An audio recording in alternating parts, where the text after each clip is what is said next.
Hello बच्चों, welcome back to my YouTube channel educational points. स्वागत है आपका मेरे इस नए वीडियो में। आज हम लेके आए हैं आप लोगों के लिए क्लास 10th हिंदी का जो कि चैप्टर 1 है पद से सूरदास, और उनके द्वारा रचित जो आपके पाठ के शीर्षक है वो है पद। तो आज के इस वीडियो में हम देखने वाले हैं उस पद के अभ्यास प्रश्न को। पद में जितने भी सारे पैराग्राफ्स थे उन सारे की पैराग्राफ्स को हमने वीडियो अपलोड कर दिया, उसमें एक्सप्लेन किया है और हैंड रिटन नोट्स के साथ उसको समझाया है। आप जाके हमारे चैनल पर देख सकते हैं।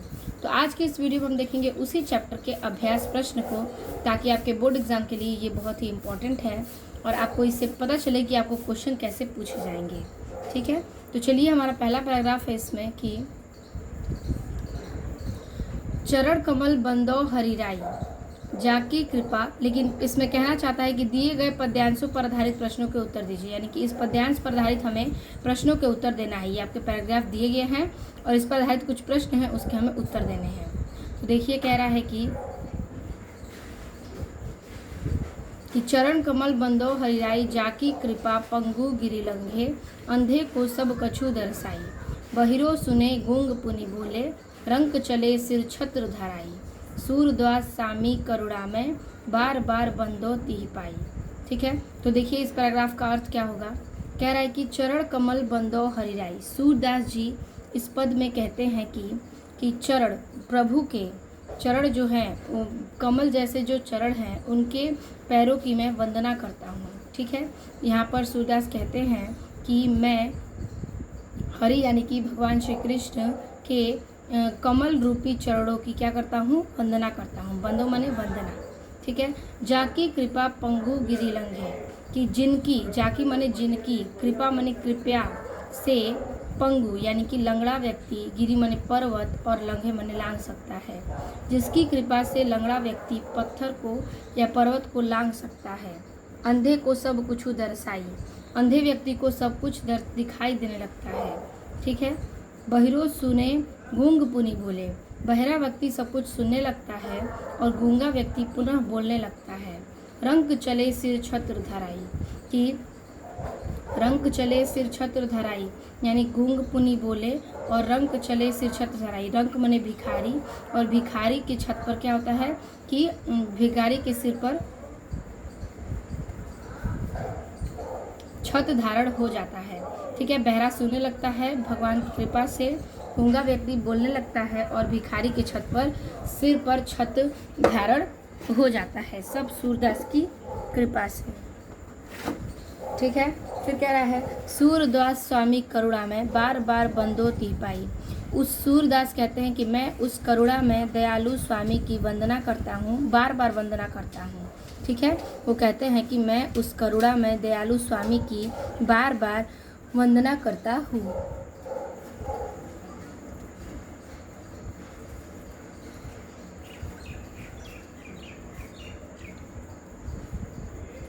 तो क्यों वंदना करते हैं? क्योंकि उनकी कृपा से लंगड़ा व्यक्ति पर्वत लांघता है, अंधे को सब कुछ दिखाई देने लगता है, बहरा व्यक्ति सुनने लगता है, गूंगा व्यक्ति बोलने लगता है और भिखारी के सिर पर छत्र धारण हो जाती है, छत्र। इसलिए सूरदास स्वामी उस दयालु स्वामी की बार बार वंदना करते हैं। ठीक है, अब देखिए इस पर आधारित कुछ प्रश्न हैं। पहला कह रहा है उपयुक्त पद्यांश का संदर्भ लिखिए। तो हमें इस पैराग्राफ का क्या करना है, पहले हेडिंग बनाना है, आगे के 2 वर्ड चरण कमल और नीचे के 2 वर्ड छत्र तिही पाई। ठीक है, तिही पाई। अब इसका पहला प्रश्न है संदर्भ, तो संदर्भ आपको हमने बता दिया है, चलिए एक बार लिखकर देखते हैं। और दूसरा है रेखांकित अंश की व्याख्या, यानी कि इस पैराग्राफ में ये जो 2 लाइन रेखांकित की गई है हमें इसकी क्या करनी है, व्याख्या करनी है। तो चलिए क्वेश्चन नंबर अ और ब का उत्तर देखते हैं।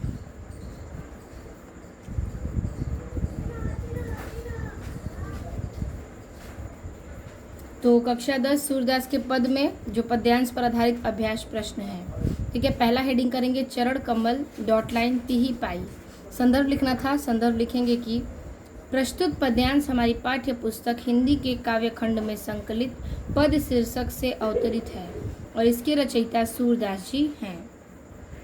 यानी कि इस पद्यांश में जो काव्यखंड में संकलित पद है उसका शीर्षक से अवतरित पद है। ठीक है, पद से शीर्षक से अवतरित है और इसके रचयिता सूरदास जी हैं।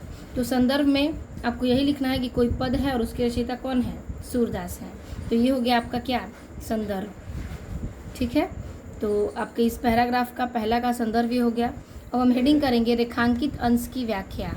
इसमें लिखेंगे कि श्री कृष्ण के चरणों की कृपा से लंगड़ा व्यक्ति पर्वत को लांघ देता है, अंधे को सब कुछ दिखाई देने लगता है और गूंगा व्यक्ति फिर से बोलने लगता है।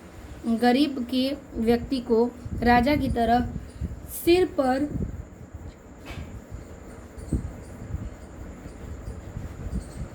पर छत्र धारण कर लेता है।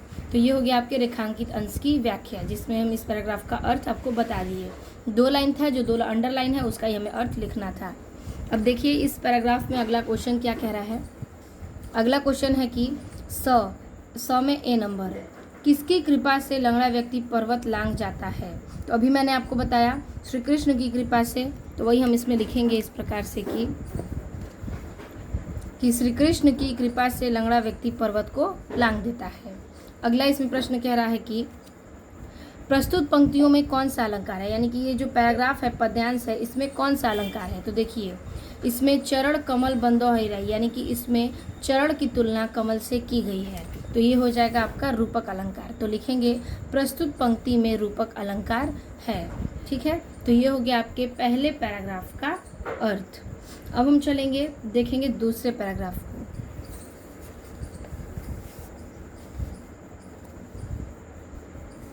हेडिंग करेंगे अविगत गति कछु कहत न आवे, ज्यो गूंगे मीठे फल को रस अंतर्गत ही पावे।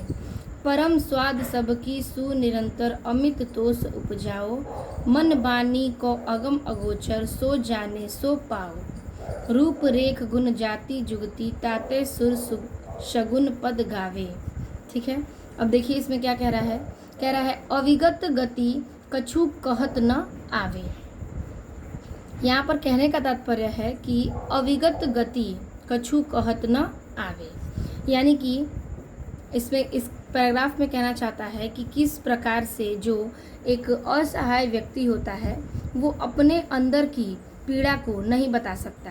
जैसे कि किसी हम निर्गुण ब्राह्मण को क्या कर सकते, देख सकते हैं, महसूस कर सकते हैं, लेकिन क्या मतलब अपने मन की आत्मा से देख सकते हैं, महसूस कर सकते हैं, लेकिन उसके बारे में कुछ बता नहीं सकते। ठीक है, कुछ हमें कहता नहीं बनता। निर्गुण ब्राह्मण ऐसे हैं कि उनके बारे में हम कुछ कह नहीं सकते। ठीक है, फिर देखिए ज्यो गूंगे मीठे फल रस को रस अंतर्गत ही भावे, यानी कि जिस प्रकार गूंगा व्यक्ति मीठे फल को चखता है और उससे जो रस प्राप्त होता है, उसे जो आनंद मिलता है वो उसे व्यक्त नहीं कर सकता, क्योंकि वो गूंगा है, अपने मुख से व्यक्त नहीं कर सकता, लेकिन अपनी अंतर आत्मा से उन चीज़ों को क्या करता है कि अपनी अंतर आत्मा से उसका आनंद लेता है। तो जिस प्रकार गूंगा व्यक्ति मीठे फल के रस का आनंद अपनी अंतर आत्मा से लेता है, उसी प्रकार हम निर्गुण ब्राह्मण को क्या करते हैं, नहीं देख पाते, क्योंकि वो क्या हैं, एक ओर से निर्गुण है, उन्हें हम देख नहीं सकते, सिर्फ महसूस कर सकते हैं। परम स्वाद सबकी सुनिरंतर अमित तोष उपजावे, यानी कि परम स्वाद यानी प्रत्येक लोगों का स्वाद, सभी के जो खाने के स्वाद हैं वो क्या है, निरंतर, यानी कि लगातार उसी अमित तोष जैसे हैं, यानी कि उसी अमृत जैसे हैं। जिस प्रकार से फल गूंगे व्यक्ति को चखने में लग रहा है, वैसे ही किसी बिना गूंगे व्यक्ति को भी लगेगा। तो ये स्वाद निरंतर सभी में पाए जाएंगे।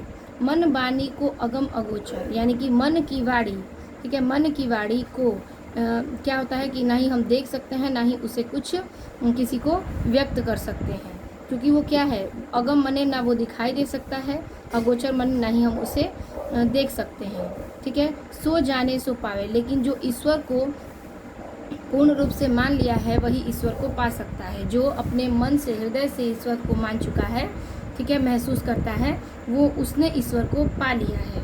रूप रेख गुण जाति जुगति ताते सुर सुगम सगुन पद गावे। ठीक है, ना उनका कोई रूप है, ना रेख है, ना गुण है, ना जाति है, ना ही कोई आकार है। तो उस सुर का सूरदास इसको क्या करते हैं, इसलिए सूरदास इसे सगुन पद में गाते हैं। ठीक है, इसलिए इसे वह सगुण पद में गाते हैं सूरदास। ठीक है, तो ये कह रहा है इसमें कि जिस प्रकार हम ये निर्गुण ब्राह्मण को नहीं देख सकते, उसी प्रकार जिस प्रकार की गूंगा व्यक्ति मीठे फल का रस का आनंद तो ले सकता है, लेकिन उसे अपने भाव में व्यक्त नहीं कर सकता। परम स्वाद, प्रत्येक लोगों के मुख का स्वाद फल खाने के बाद निरंतर ऐसा ही अमृत जैसा भाव देता है। मन की वाणी, यानी कि मन की वाणी को अगम अगोचर ना हम देख सकते हैं, ना ही हम उसे बोल सकते हैं, तो लेकिन जो ईश्वर को अपने मन से जानता है वही ईश्वर को देख सकता है। ठीक है। और ईश्वर के ना रूप है, ना रेखा है, ना गुण, ना जाति, ना ही कोई आकार, इसलिए सूरदास इसे सगुन पढ़ में गाते हैं। ठीक है। तो ये हो गया आपके दूसरे पैराग्राफ का अर्थ। इसमें कुछ प्रश्न है। पहला है उपयुक्त पद्यांश का संदर्भ लिखिए। तो हम हेडिंग करेंगे अविगत गति और डॉट लाइन सगुन पद गावे, और पहले का उत्तर संदर्भ आपको हमने बताया है, तो हम इसमें पूर्ववत करेंगे, बाकी जो संदर्भ बताया है आप वही इसमें लिखेंगे। तो पहले हम हेडिंग बता देते हैं कैसे करना है। तो हेडिंग करेंगे दूसरा अविगत गति डॉट लाइन सगुन पद गावे। ठीक है। संदर्भ इसका पूर्ववत रहेगा, संदर्भ हेडिंग करेंगे और जो संदर्भ हमने आपको पहले बताया वही इसमें लिख देंगे। अब हम देखेंगे इसका अगला प्रश्न क्या कह रहा है। अगला प्रश्न कह रहा है कि रेखांकित अंश की व्याख्या कीजिए। तो अविगत गति कछु कहत न आवे, जो गूंगे मीठे फल को रस अंतर्गत ही भावे। इन दोनों लाइन का हमें व्याख्या करना है। तो जो मैंने अर्थ बताया उसको ही हम इसमें लिखेंगे। इसमें लिखेंगे कि रेखांकित अंश की व्याख्या। सूरदास जी कहते हैं कि निर्गुण ब्रह्म के बारे में कुछ कहा नहीं जा सकता है, क्योंकि जिस प्रकार गूंगा व्यक्ति मीठे फल का आनंद को किसी को बता नहीं सकता, केवल अपनी अंतरात्मा से समझ सकता है, वैसे ही ब्रह्म को केवल अंतरात्मा से ही हम जान सकते हैं। ठीक है। यही बात मैंने आपको बताई कि गूंगे व्यक्ति जिस प्रकार फल खाते हैं तो उसके रस को अपने अंतरात्मा से ही महसूस करते हैं, किसी को बता नहीं सकते। उसी प्रकार हम ब्रह्मा को केवल अपनी अंतरात्मा से ही जान सकते हैं। अगला कह रहा है कि 100 में ए नंबर, अगम अगोचर से क्या तात्पर्य है, स्पष्ट कीजिए। चलिए लिखते हैं इसमें इसका उत्तर। तो लिखेंगे कि अगम अगोचर का अर्थ है इंद्रियों से न पहुँचने योग्य। ठीक है। इंद्रियों से न पहुँचने के योग्य, अर्थात वह जिसे इंद्रियों के द्वारा देखा और समझा नहीं जा सकता है। ठीक है। उसे हम देख और समझ नहीं सकते, उसे ही हम अगम अगोचर कहते हैं। अगला कह रहा है इसमें क्वेश्चन की प्रस्तुत पंक्तियों में कौन सा रस है। उसमें तो अलंकार था, इसमें कौन सा रस है। तो इसमें हम लिखेंगे कि भक्ति और शांत रस है। इस पैराग्राफ में आपको भक्ति और शांत रस मिलेगा। ठीक है। चलिए अब हम देखते हैं पैराग्राफ नंबर तीसरे को। ठीक है। यहाँ तक के टॉपिक्स हमने क्लियर किए। अब हम देखेंगे तीसरे पैराग्राफ को। हेडिंग करेंगे अगला पैराग्राफ है आपका कि किलकत कान्ह घटु रुवनी आवत, मणिमय कनक नंद के आंगन, बिंब पक रिबो धावत, कबहू निरखी हरि आपू छाह को, करी सौ पकरन चाहत, किलकी हसत राजत द्योदतियाँ, पुनि पुनि तिह अवगावत। ठीक है। फिर कह रहा है आगे, कनक भूमि पर कग पग छाया, यह उपमा इक राजती, करी करी प्रतिपद प्रतिमनि, वसुधा कमल बैठकी साजती, बाल दशा मुख सुख निरखी जशोधा, पुनि पुनि नंद बुलावती, अचरा तर लय ढकी, सूर के प्रभु को दूध पिलावती। ठीक है। पियावती। अब देखिए इस पैराग्राफ में अर्थ क्या कह रहा है। सबसे पहले पैराग्राफ को हम समझेंगे ताकि आपको प्रश्न के उत्तर बहुत ही आसान तरीके से मिल जाए। अब देखिए, किलकत कान घुटरुवनी आवत, यानी किलकारी मारते हुए कान्हा, घुटवरी मतलब होता है घुटनों के बल, आवत मने आते हैं, यानी किलकारी मारते हुए कान्हा घुटनों के बल आते हैं। मणिमय कनक नंद के आंगन, यानी कि मणियों से युक्त कनक, यानी कि स्वर्ण जैसी धरती पर। ठीक है। मणियों से युक्त स्वर्ण जैसी नंद बाबा के आंगन में, जो उनकी भूमि थी वो मणियों से युक्त थी और स्वर्ण जैसी उसकी भूमि थी। और नंद बाबा के आंगन में बिंब मतलब परछाई, पकरीबो धावत, परछाई को अपने पकड़ते हैं। ठीक है।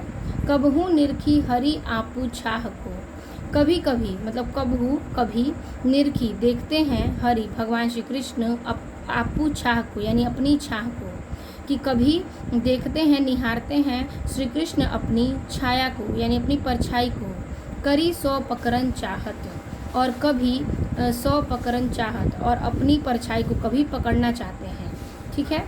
फिर किलकी हसत राजत द्यो दतियाँ, किलकारी मारते हुए जब वो हंसते हैं तो उनकी 2 दांतें क्या होती हैं? सुशोभित होती हैं। राजत मतलब सुशोभित होना। तो किलकारी मारते हुए जब वो हंसते हैं तो उनके आगे के दोनों दांत दिखते हैं और सुशोभित होते हैं। पुनि पुनि तिहि अवगावत, और पुनि पुनि तिहि अवगावत, बार बार इन चीज़ों को वह करते हैं और दौड़ते हैं। पुनि पुनि अपने घुटनों के बल चलकर दौड़ने लगते हैं। कनक भूमि पर कग पर छाया, ठीक है। कनक भूमि, स्वर्ण भूमि पर कर पग छाया, उनके जो पैरों की छाया है, उनके कर यानी हाथ और पग यानी पैरों की जो छाया है, यह उपमा एक राजती, वह बहुत ही शोभायान मतलब सुशोभित हो रही है। उनके जो पैरों की छाया है, हाथों की जो छाया है, परछाई है, वो बहुत ही क्या हो रही है? सुशोभित हो रही है। करी करी प्रतिपद प्रतिमणि वसुधा, यानी करी करी कि बार बार जो उन भूमि पर उनके पद, प्रत्येक पैर जो उनकी वसुधा यानी पृथ्वी पर पड़ते हैं। ठीक है। करी करी बार बार उनके जो प्रत्येक पैर भूमि पर पड़ते हैं। कमल बैठकी साजती, तो भूमि भी क्या करते हैं? कमल जैसे उनके चरणों को, कमल रूपी चरणों को क्या करते हैं कि सहारा प्रदान करते हैं, यानी कि कमल रूपी चरणों जैसे ऐसा लगता है कि वहाँ पर कोई कमल रूपी चरण बैठा हो। ठीक है। बाल दशा सुख निरखी यशोधा, उनकी बाल दशा को मैया यशोदा देखती हैं, निरखती हैं, परखती हैं। पुनि पुनि यानी कि बार बार नंद बुलावती, और बार बार नंद बाबा को पुकारती हैं, बुलाती हैं। अचरा तर लय ढाकी, और अपने आंचल तले उन्हें ढककर सूर्य के प्रभु को दूध पिलावती, अपने आंचल तले ढककर यशोदा माता सूर्य के प्रभु श्री कृष्ण को दूध पिलाती हैं। ठीक है। तो ये हो गया आपके इस तीसरे पैराग्राफ का अर्थ। इस पर आधारित कुछ प्रश्न है। पहला प्रश्न कह रहा है कि उपयुक्त पद्यांश का संदर्भ लिखिए। तो हेडिंग करेंगे और संदर्भ आपका पूर्ववत रहेगा। तो हेडिंग करना है किलकत कान, डॉट लाइन लास्ट का वर्ड दूध पियावती। पहला संदर्भ आपको पता है क्या लिखना है। दूसरा है रेखांकित अंश की व्याख्या, यानी कि 2 लाइन आपको रेखांकित किया गया है। लाइन है किलकत कान घुट रुवनी आवत, मणिमय कनक नंद को आंगन, बिंब पकरीबो धावत। हमें इन दोनों लाइन का व्याख्या करना है। तो चलिए इसका देखते हैं व्याख्या और संदर्भ हेडिंग के साथ।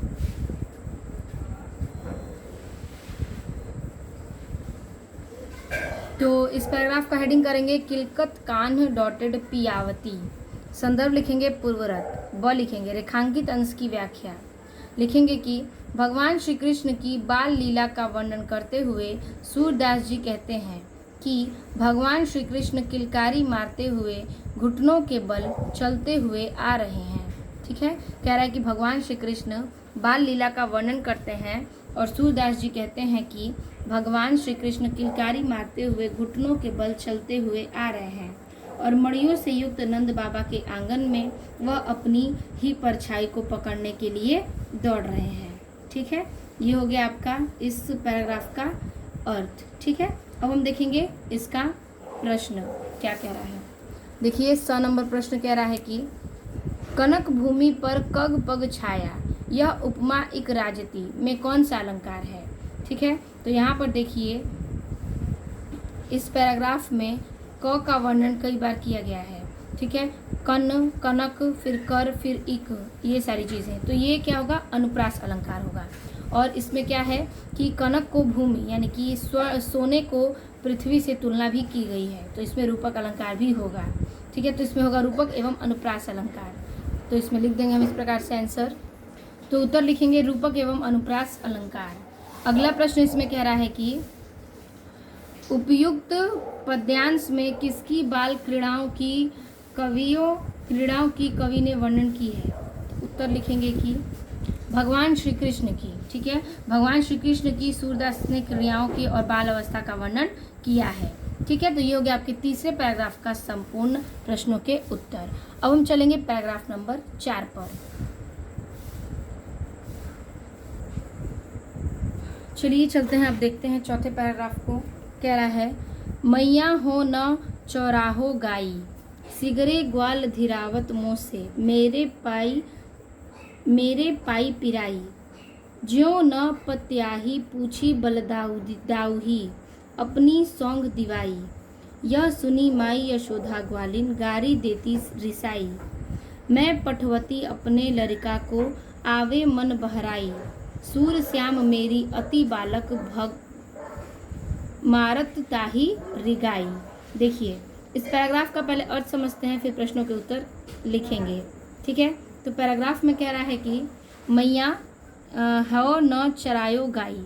कह रहे हैं यहाँ पर श्री कृष्ण अपनी माता से कि हे मैया, मैं अपनी गायों को चराने जाऊंगा।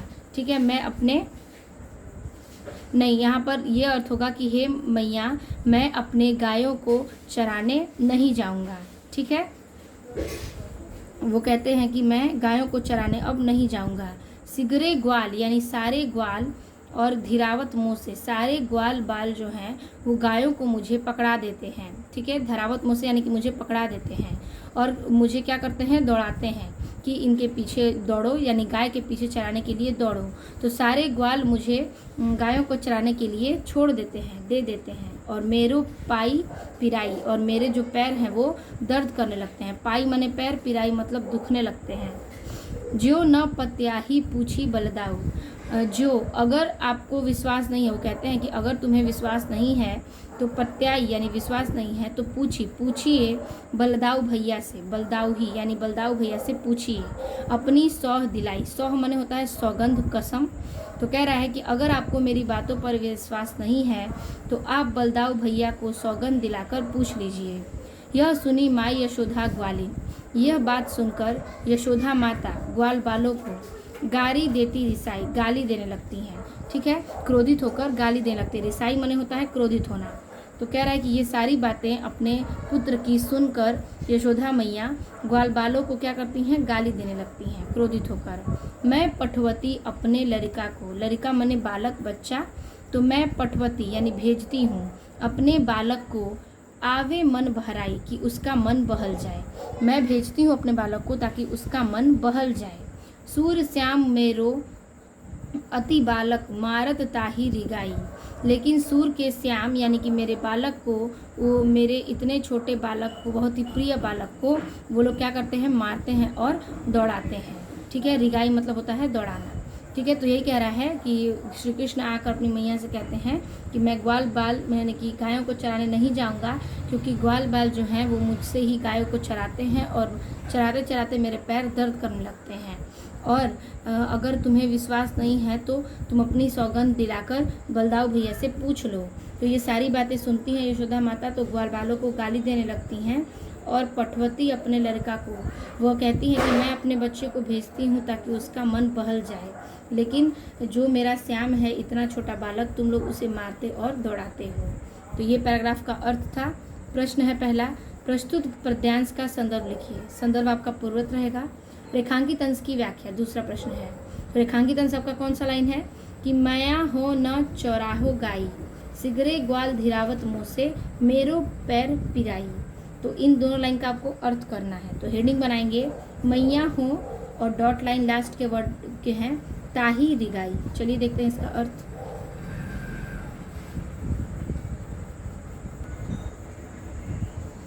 हेडिंग करेंगे चौथा मैया हो और डॉट लाइन ताही रिगाई। संदर्भ इसका पूर्वत रहेगा।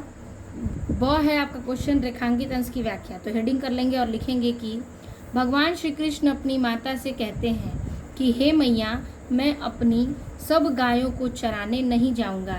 सभी ग्वाल मुझे ही गायों को हाँकने के लिए भेजते हैं, जिससे मेरे पैर में दर्द होने लगता है। ठीक है, जिससे मेरे पैरों में दर्द होने लगता है। तो ये था सिर्फ उसी दो लाइन का अर्थ। अगला प्रश्न इसमें कह रहा है कि 100 नंबर का ए, अविश्वास की स्थिति में कृष्ण किसके प्रमाण प्राप्त करने की बात करते हैं। तो आपको पता है कि अविश्वास की स्थिति में वो बलदाऊ भैया का नाम लेते हैं। तो वही हम उत्तर लिखेंगे कि अविश्वास की स्थिति में कृष्ण बलदाऊ भैया से पूछने की बात करते हैं। अगला प्रश्न है इसका कि गायों चराने के लिए कौन नहीं जाएगा। तो आपको पता है कि गाय चराने के लिए श्री कृष्ण नहीं जाएंगे। तो ये हो गया आपके चौथे पैराग्राफ का अर्थ और इसके प्रश्नों के उत्तर। अब हम चलेंगे पैराग्राफ नंबर 5 पर।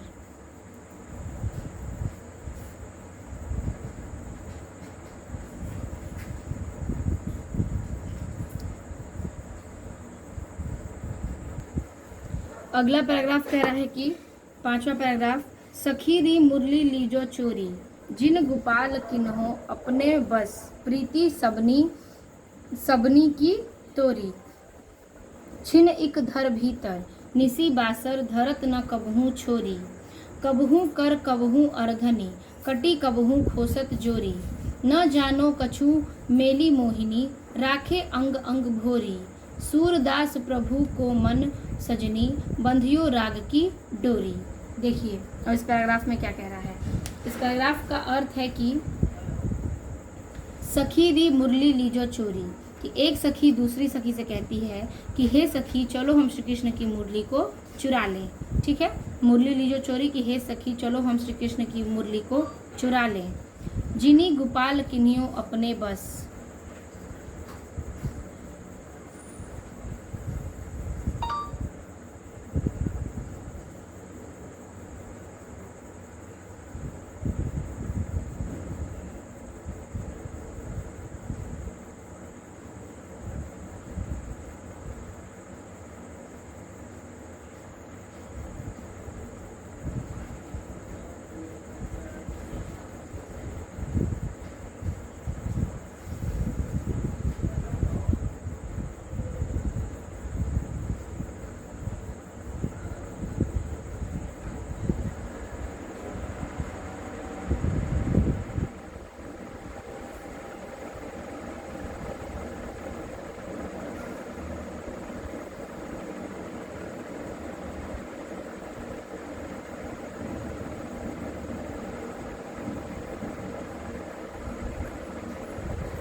तो जिनी गोपाल किन्हियो अपने बस, यानी कि जिनको गोपाल श्री कृष्ण के कान्हा के, यानी कि जिसने हमारे श्री कृष्ण कान्हा को अपने बस में कर लिया है, प्रीति सबनी की तोरी, और उस प्रेम के बंधन को तोड़कर।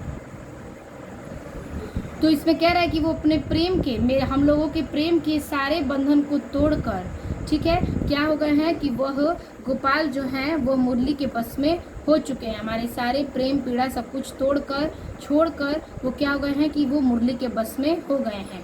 छिन्न इक धर भीतर, यानी कि क्षण भर में एक भी समय, यानी कि क्षण भर के लिए भी घर के भीतर या बाहर, निसी बासर दिन हो या रात, धरत न कबहू छोरी, यानी कि उस मुरली को कभी भी नहीं अपने से दूर रखते हैं।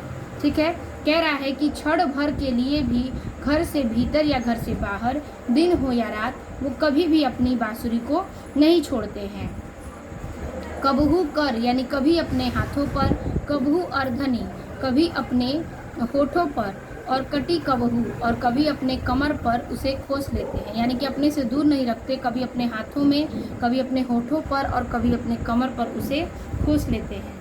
न जाने कछु मेली मोहिनी, ठीक है, न जाने कछु मेली मोहिनी, न जाने उस मुरली ने कौन सी मोहिनी मंत्र उन पर कर दिया है, और राखे रंग अंग अंग भोरी, और कि उनका अंग अंग उसके बस में हो गया है।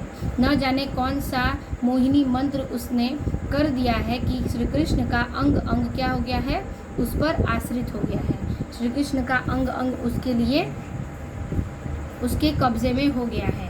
और सूरदास प्रभु को मन सजनी, और सूरदास प्रभु इस मन की डोरी को, सूरदास कहते हैं कि आपके इस मन की डोरी को बंधियो राग की डोरी, और वह बंधन के राग की डोरी हो चुकी है, यानी कि वह एक डोरी में बंध चुकी है श्री कृष्ण की मुरली, और वो एक डोरी में बंध चुके हैं। यही बात इस पूरे पैराग्राफ में कही गई है कि श्री कृष्ण जो है मुरली के प्रति बहुत ही क्या है, आकर्षित हैं, और को क्या वो मोहित कर लिया है, इसलिए वह हर पल उसको अपने पास रखते हैं। और ये बात से क्या होती है, गोपियाँ चिढ़ती हैं और कहती हैं कि हम मुरली को चुरा लेंगे। तो ये पैराग्राफ का अर्थ था। अब चलिए हम देखते हैं इसके प्रश्नों के उत्तर को।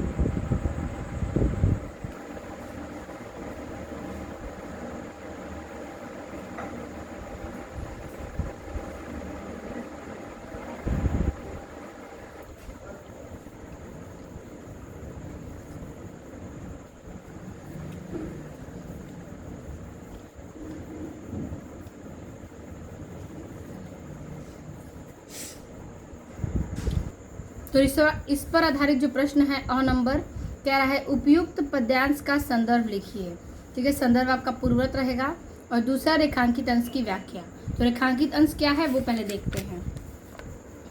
तो देखिए इसका रेखांकित अंश है सखी री मुरली लीजो चोरी, जिनी गोपाल किन्ह्यो अपने बश, प्रीति सबनी की तोरी। इन दोनों लाइन का हमें व्याख्या करना है, लेकिन हेडिंग बनाएंगे सखी री डॉट लाइन राग की डोरी। तो चलिए देखते हैं पहले इसका संदर्भ और उसकी व्याख्या। तो हेडिंग करेंगे सखी री डॉट लाइन की डोरी, संदर्भ इसका पूर्ववत रहेगा। व्याख्या करेंगे कि एक गोपी दूसरी गोपी से कहती है कि हे सखी, भगवान श्री कृष्ण की बांसुरी को चुरा लीजिए या चुरा लेते हैं, क्योंकि इस बांसुरी ने भगवान श्री कृष्ण से हमारे प्रेम को खत्म कर कर उनको अपने वश में कर लिया है, जिससे अब वे हमसे प्रेम नहीं करते। ये सारी बातें एक सखी दूसरे सखी से करती हैं, यही इसका व्याख्या है। अब इसका देखिए अगला प्रश्न क्या कह रहा है। कह रहा है कि गोपिकाएं क्या योजना बना रही हैं। तो आपको पता है गोपिकाएं कौन सी योजना बना रही हैं, तो मुरली चुराने की। चलिए इसका आंसर देखते हैं। उत्तर है इसका कि गोपिकाएं भगवान श्री कृष्ण को की बांसुरी चुराने की योजना बना रही हैं। अगला प्रश्न है कि प्रस्तुत पद में कौन सा अलंकार है। उत्तर लिखेंगे प्रस्तुत पद में अनुप्रास अलंकार है। अब हम चलेंगे पैराग्राफ नंबर 6वें पर। अगला पैराग्राफ है 6वां की उद्धव मोही ब्रज बिसरत नाही, वृंदावन गोकुल वन उपवन सघन कुंज की छाही, प्रात समय माता जशुमती अरु नंद देखी सुख पावत, माखन रोटी दहियो सजावे अति हित साथ खवावत, गोपी ग्वाल बाल संग खेलत सब दिन हसत सिरात, सूरदास धनी धनी ब्रजवासी जिनसो हित जदुतात। ठीक है, अब देखिए इस पैराग्राफ का अर्थ क्या कह रहा है इस प्रकार से कि उद्धव मोही ब्रज बिसरत नाही, कि उद्धव से श्री कृष्ण कहते हैं कि हे उद्धव, मोहे यानी कि मुझे ब्रज की बहुत ही याद आती है, कि हे उद्धव मुझे ब्रज की बहुत याद आती है। वृंदावन गोकुल वन उपवन यानी कि वृंदावन गोकुल वन और बगीचा यानी कि बाग और बगीचा। कह रहे कि वृंदावन गोकुल और उसके बाग बगीचे, सघन कुंज की छाया और घनी कुंज की जो छाया है। ठीक है, घनी कुंज की जो छाया है, प्रात समय माता जशुमती। ठीक है, वो जो घने कुंज की छाया है वो मुझे बहुत ही याद आती है। प्रात समय माता जशुमती अरु नंद देखी सुख पावत। ठीक है, यानी कि सुबह होते ही माता यशोदा और नंद बाबा को देखकर जो सुख मिलता था। ठीक है, प्रातः यानी सुबह होते ही यशोदा माता और नंद बाबा को देखकर मुझे जो सुख मिलता था वही बहुत याद आ रही है।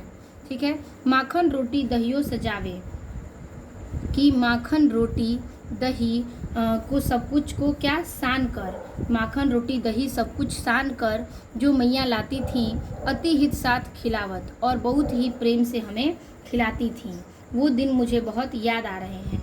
ठीक है, वो कह रहे हैं कि माखन रोटी दही सब कुछ सान कर जो मैया लाती थी वो दिन मुझे बहुत ही याद आ रहे हैं, उनके हाथों के सारे खाना मुझे बहुत याद आ रहा है। गोपी ग्वाल बाल संग खेलत, सब दिन हसत सिरात, यानी गोपियों और ग्वाल बालों के साथ जब हम खेलते थे तो सारे दिन कैसे हंसी खुशी बीत जाते थे वो भी हमें याद आते हैं। सूरदास घनी घनी ब्रजवासी, सूरदास उस ब्रजवासी को धन्यवाद करते हैं, कहते हैं कि हे ब्रजवासी आप लोग धन्य हैं, यानी कि सूरदास ब्रजवासी का धन्य करते हैं कि जिनसे हित जदुतात, जदुतात मतलब श्री कृष्ण होता है, भगवान श्री कृष्ण, कि जिनकी चिंता स्वयं भगवान श्री कृष्ण कह रहे हैं, उस सूरदास उस ब्रजवासी को क्या करते हैं, धन्य कहते हैं। यानी कि धन्य है वो ब्रजवासी जिसकी चिंता स्वयं क्या कर रहे हैं, श्री कृष्ण करते हैं। ठीक है, जिनको स्वयं श्री कृष्ण याद करते हैं वो धन्य है ब्रजवासी। ये सारी बातें जो कि हैं सूरदास इस कविता में कहे हैं, और ये सारी बातें उद्धव श्री कृष्ण जो है वो उद्धव से कहते हैं। तो इस पर आधारित कुछ प्रश्न हैं। पहला, उपयुक्त पद्यांश का संदर्भ लिखिए, और दूसरा, रेखांकित अंश की व्याख्या। संदर्भ तो पूर्वत रहेगा, लेकिन रेखांकित अंश करना है आपको। उद्धव मोही ब्रज बिसरत नाही, वृंदावन गोकुल वन उपवन सघन कुंज की छाही। लेकिन हेडिंग करेंगे कि उद्धव मोही डॉट लाइन जदू तात। चलिए देखते हैं इसके प्रश्नों के उत्तर को।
तो हेडिंग करेंगे उद्धव मोही डॉट लाइन जदू तात। संदर्भ इसका पूर्वत रहेगा। रेखांकित अंश की व्याख्या में लिखेंगे कि भगवान श्री कृष्ण ब्रज की याद कराते हैं और अपने मृत उद्धव से कहते हैं कि हे उद्धव, मुझे ब्रज की यादें नहीं भूलती हैं। ठीक है, हे उद्धव, मुझे ब्रज की यादें नहीं भूलती हैं।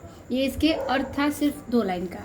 अगला इसमें प्रश्न कह रहा है कि उपयुक्त पंक्तियों में किस समय का वर्णन किया गया है। उत्तर लिखेंगे, इस पंक्तियों में भगवान श्री कृष्ण की ब्रज की यादों का वर्णन किया गया है। ठीक है, अगला प्रश्न है इसका कि प्रस्तुत पद में कौन सा रस है, यानी इस पद्यांश में कौन सा रस है। उत्तर लिखेंगे कि इस पद्यांश में श्रृंगार रस है। ठीक है, तो इस पद्यांश में क्या है, श्रृंगार रस है। तो ये हो गया आपके 6वें पैराग्राफ के प्रश्नों के उत्तर। अब हम चलेंगे पैराग्राफ नंबर 7वें पर। तो चलिए देखते हैं 7वां पैराग्राफ क्या कह रहा है। 7वां पैराग्राफ कह रहा है कि निर्गुण कौन देश के बाशी, मधुकर कही समूझाई सौंग दो, बूझती साँच न हासी, कौ है जनक कौन है जननी, कौन नारी को दासी, कैसे बरन भेष है कैसे किही रसमय अभिलाषी, पावे गो पुनि कियो आपनो, जो रे करेगा गासी, सुनत मौन है रहियो बावरे, सुर सबे मति नासी। ठीक है, देखिए इस पैराग्राफ में क्या कह रहा है कि निर्गुण कौन देश के बासी, यानी कि निर्गुण ब्रह्म, यानी कि जो निर्गुण ब्रह्म की बात कर रहे हैं वो कौन है, किस देश के निवासी हैं। बासी माने होता है निवासी। तो कह रहा है कि जो निर्गुण ब्रह्म की आप बात करते हैं वो कौन है, किस देश में रहते हैं, वो किस देश के निवासी हैं, मुझे बताइए। मधुकर कही समझाई सौंग दो, यानी कि सारी गोपियां जो हैं उद्धव को क्या करती हैं, सौगंध देकर, कसम देकर, बूझती साँच न हासी, सच सच पूछती हैं कि ये हम मजाक नहीं कर रहे हैं, हंस नहीं रहे हैं, तुम्हें हम अपनी सौगंध देकर कहते हैं, पूछते हैं और सच सच बता दो कि वो निर्गुण ब्रह्म कौन है, किस देश के निवासी हैं। कौन है जनक, यानी कि कौन है उनके जनक यानी पिता, कौन है जननी यानी उनकी माता, कौन नारी यानी कि उनकी पत्नी, को दासी और उनकी दासी, यानी कि उनके माता पिता कौन है, उनकी पत्नी कौन है और कौन है उनकी दासी, कैसे बरन भेष हैं कैसे, उनकी वेशभूषा कैसी है, किन्हीं रस में अभिलाषी और उनकी इच्छाएं कैसी हैं। ठीक है, उनकी वेशभूषा कैसी है और उनकी इच्छाएं कैसी हैं। पवेगा पुनि कियो आपनो, यानी कि वो सारी बातें जब कहती हैं तो पवेगा पुनि कियो आपनो, तुम जैसा करोगे तुम्हें वैसा फल मिलेगा, जो रे करोगे गासी, मतलब कि तुम जिस प्रकार से जो चीज़ें कहोगे तुम मुझे सच सच बताना, क्योंकि तुम जैसा करोगे वैसा भोगोगे। यानी कि जैसे तुम अगर झूठ बोलोगे तो तुम्हें उसका फल भोगना पड़ेगा, अगर तुम सच बोलते हो तो भी तुम्हें उसका फल मिलेगा। तो तुम सच सच बताना, इसमें कुछ झूठ नहीं कहना, क्योंकि तुम जैसा करोगे वैसा फल तुम्हें मिलेगा। सुनत मौन है, यानी कि ये सारी बातें जो उद्धव हैं वो शांति से सुनते हैं। और रहियो बावरे, और क्या होते हैं, बावले से हो जाते हैं। सूर सबय मति नासी, और उनको देखकर ऐसा लगता है कि उनकी बुद्धि क्या हो गई है, भ्रष्ट हो गई है, सारी बुद्धि नष्ट हो गई है। ठीक है, वो कहती हैं कि छल करोगे, कि अगर तुम छल करोगे गासी माने छल करोगे, तो तुम्हें उसका फल तुम्हें ज़रूर मिलेगा, यानी कि पुनः तुम्हें उसका फल मिलेगा अगर तुम छल करोगे। ठीक है, और ये बातें सुनकर जो उद्धव हैं वो बावले से हो जाते हैं और ऐसा देखकर लगता है जैसे कि उनकी सारी बुद्धि भ्रष्ट हो गई हो। ठीक है, तो ये हो गया आपके इस पैराग्राफ का अर्थ। और नंबर प्रश्न है संदर्भ के लिए उपयुक्त पद्यांश का संदर्भ, जो कि होगा पूर्वरत, और दूसरा है रेखांकित अंश की व्याख्या। और रेखांकित अंश से आपका निर्गुण कौन देश के बासी, मधुकर कही समुझाई सौंग दो बुझती साँच न हासी, यानी इन दोनों लाइन का आपको अर्थ लिखना है। तो हेडिंग करेंगे निर्गुण कौन और डॉट लाइन मति नासी। चलिए देखते हैं इसका अर्थ। लिखेंगे हेडिंग निर्गुण कौन और डॉट लाइन मति नासी, संदर्भ इसका पूर्ववर्त रहेगा। व रेखांकित अंश की व्याख्या लिखेंगे कि जब उद्धव गोपियों के निर्गुण ब्रह्म की उपासना करते हैं, सलाह देते हैं, तो गोपियां उनसे कहती हैं कि निर्गुण ब्रह्मा किस देश का निवासी है। ठीक है, तो गोपियां उनसे कहती हैं कि निर्गुण ब्रह्मा किस देश का निवासी है। हे उद्धव, हम तुमसे सच्चाई पूछ रही हैं, मजाक नहीं कर रही हैं। फिर आगे 2 लाइन और है, इसलिए तुमको तुम्हारी कसम सभी बात सही कहना और सही सही बताना। ठीक है, ये बात कसम देकर गोपियां उनसे पूछती हैं। तो ये थी इसकी व्याख्या। अब देखिए इसका प्रश्न अगला क्या है, 7वें का बी नंबर, स का ए, कि पद्यांश में मधुकर शब्द किसके लिए प्रयुक्त है। उत्तर लिखेंगे पद्यांश में मधुकर शब्द क्या है, उद्धव के लिए प्रयोग में हुआ है। अगला प्रश्न है इसका कि निर्गुण ब्रह्मा के वर्णन में क्या कठिनाई व्यक्त की गई। तो लिखेंगे निर्गुण ब्रह्मा के बारे में, इसका आंसर थोड़ा बड़ा है कि निर्गुण ब्रह्मा के बारे में कोई भी जानकारी उपलब्ध नहीं है। न तो उनके माता पिता का नाम पता है, न तो उनकी वेशभूषा की जानकारी, न तो उनका कोई आकार है, और न तो उनको पाने का कोई उपाय है। इन्हीं सब कठिनाइयों का सामना निर्गुण ब्रह्मा का वर्णन करने में व्यक्त हुआ है। ठीक है, यानी कि निर्गुण ब्रह्मा को हम देख नहीं सकते, जान नहीं सकते, और इन्हीं सारी चीज़ों का वर्णन इसमें किया गया है। अगला है सी नंबर की मधुकर शब्द का अर्थ क्या है। उत्तर लिखेंगे मधुकर शब्द का अर्थ भौरा होता है। ठीक है, तो ये हो गया आपके 7वें पैराग्राफ तक के सभी प्रश्नों के उत्तर। अब इस पैराग्राफ में एक आखिरी पैराग्राफ बचा है जो कि है 8वां नंबर। चलिए उसको भी देखते हैं।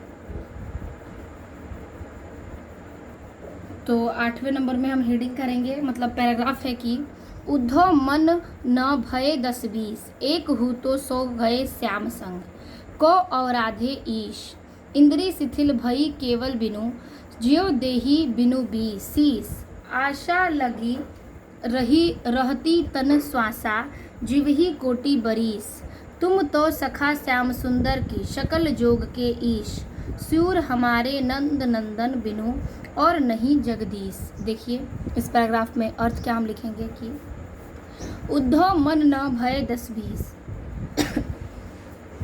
कह रहा है कि हे उद्धव, गोपियाँ उद्धव से कहती हैं कि हे उद्धव, हमारे मन क्या 10-20 मन नहीं है। ठीक है, वो कहती हैं कि हे उद्धव, हमारे 10-20 मन नहीं है। एक हु तो सो गयो श्याम संग, एक ही मन है जो गया है किसके संग, श्याम, श्री कृष्ण श्याम के संग। कि हे उद्धव, हमारे पास 10-20 मन नहीं है, एक ही मन था जो गया किसके संग, श्याम संग, को औराधे ईश, और उनकी ही वासना करता है। ठीक है। वो कहती हैं कि एक ही मन था जो गया किसके साथ, उद्धव के साथ, और कि इस प्रकार से आराध्य यानी कि हम आराधना करते हैं उस ईश्वर की, कि क्योंकि ये हमारा जो हृदय है, मन है, वो क्या है कि श्री कृष्ण के साथ चला जाता है और हम आराधना करेंगे उस ईश्वर की, कि इंद्री शिथिल भई केशव बिनु, यानी कि जिस प्रकार से इंद्रियां केशव के बिना क्या हैं, अधूरी हैं, ज्यो देहु बिनु शीस, उसी प्रकार जिस प्रकार शरीर बिना सिर के, ठीक है, उस जिस प्रकार शरीर बिना सिर के होता है, मतलब अलग है, उससे हटके है, जिस प्रकार शरीर बिना सिर के अलग लगता है, उसी प्रकार इंद्रियां क्या हैं, अधूरी हैं केशव के बिना, यानी कि श्री कृष्ण के बिना, शिथिल हैं। आशा लगी रहती तन श्वासा, आशा लगी श्वासा, यानी कि जब तक शरीर में सांस है तब तक आशा लगी रहेगी, ठीक है। आशा लगी यानी कि जब तक श्वासा यानी सांस, शरीर में सांस है, तन मने शरीर, श्वासा मने सांस, यानी कि जब तक शरीर में सांस है तब तक आशा लगी रहेगी। जीव ही कोटि बरिस, और उसी आशा में हम जीवन भर कई बरिस तक काट सकते हैं। तुम तो सखा श्याम सुंदर के, तुम तो मित्र हो श्याम सुंदर के ना, तुम श्री कृष्ण के तो मित्र हो, सकल योग के ईश, सब प्रकार की योग साधना से निपुण हो, यानी कि तुम तो श्री कृष्ण के मित्र हो, सभी प्रकार की योग साधना को जानते हो, निपुण हो। सूर हमारे नंद नंदन बिनु, और हमारे जो श्री कृष्ण हैं नंद नंदन यानी नंद के पुत्र जो हैं श्री कृष्ण, उनके बिना मैं नहीं जगदीश, यानी कि श्री कृष्ण के बिना हम कुछ नहीं हैं, ठीक है। तुम तो जानते हो श्री कृष्ण को, तुम उनके मित्र हो, तुम सभी योग, तुम सारे प्रकार की योग साधना से निपुण हो, तुम तो जानते हो कि हम अपने श्री कृष्ण जगदीश यानी श्री कृष्ण के बिना अधूरे हैं, अपूर्ण हैं। ये सारी बातें उद्धव से गोपिकाएं कहती हैं। तो 8वें पैराग्राफ में आपको इतना ही समझना था, किस प्रकार से कौन सी चीज़ें अधूरी हैं। आई होप आपको यहाँ तक क्लियर होगा। अब हम देखेंगे इसके प्रश्नों को। इसका प्रश्न कह रहा है कि उपयुक्त पद्यांश का संदर्भ लिखिए। संदर्भ इसका पूर्वत है। रेखांकित अंश की व्याख्या कीजिए। रेखांकित अंश है यहाँ तक कि उद्धव मन न भय 10-20, एक हो तो सो गए श्याम संग को औराधे ईश। तो ये इस 3 लाइन का हमें अर्थ लिखना होगा और हेडिंग करेंगे उद्धव मन और लास्ट के वर्ड नहीं जगदीश। चलिए करते हैं इसका आंसर।